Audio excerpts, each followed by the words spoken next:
Daily blog series ನ 4ನೇ ದಿನ. ಇವತ್ತು ಶನಿವಾರ.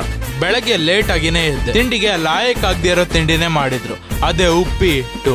ನನಗೆ ಎಂತ ಸಹ ಬೇರೆ ಆಪ್ಷನ್ ಇಲ್ಲ ಅಂತ ತಿಳಿದು ಮಾಡಿದ್ದುಣ್ಣು ಮಾರಯ್ಯ ಅನ್ನೋ ಗಾದೆ ಪ್ರಕಾರ ಅದನ್ನೇ ಸೇವಿಸಿದೆ.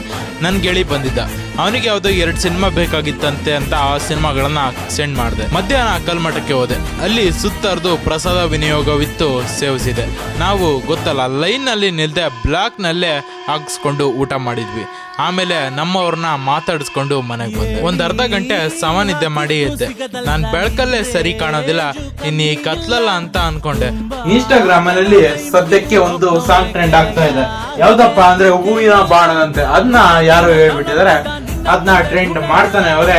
ಆ ಹುಡುಗಿಗೆ ಆ ವಿಡಿಯೋ ಬರೋಕ್ಕಿಂತ ಮುಂಚೆ ಇದ್ದಂತ ಫಾಲೋವರ್ಸ್ 1,000. ಆದ್ರೆ ಆ ವಿಡಿಯೋ ಬಂದಾದ್ಮೇಲೆ ಬಂದಿರೋದು 35,000 ಏನೋ ಫಾಲೋವರ್ಸ್ ಅವ್ರೆ. ಆ ವಿಡಿಯೋ 19 ಮಿಲಿಯನ್ ಏನೋ ಓಡೈತೆ. ಏನಿಲ್ಲ, ಒಂದ್ ಇಟ್ಕೊಂಡು ಒಂದು ಹಾಡಿರೋದು, ಒಂದು ಎಂಟರ್ಟೈನ್ಮೆಂಟ್ ತರ ಮಾಡಿರೋದು. ಆದ್ರೆ ನಾವು ಈ ರೀತಿ ಕಂಟೆಂಟ್ ಬರ್ಕೊಂಡು ಏನೇನೋ ಮಾಡಿದ್ರು ಗುರು, ಒಂದು 1000 ವ್ಯೂಸ್ ದಾಟ್ತಿಲ್ಲ. ಇಂಥವಕ್ಕೆಲ್ಲ ಏನು ಮಾಡಕ್ಕಾಗಲ್ಲ ಗುರು.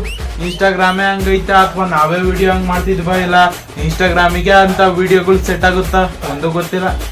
ಒಟ್ಟಲ್ಲಿ ನಾವು ಆ ತರ ಮಾಡೋದಿಲ್ಲ, ನಾವು ಇದೇ ತರ ಮಾಡ್ತೀವಿ. ನೀವು ನೋಡಿ ಬೆಂಬಲಿಸಿ ಅಷ್ಟೇ.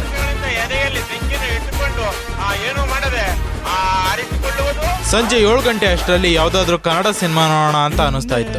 ಸೆಲೆಕ್ಟ್ ಮಾಡಿದೆ. ಯಾವ್ದಪ್ಪ ಅಂದ್ರೆ Kothalavadi. Decent movie, good political drama, revenge movie.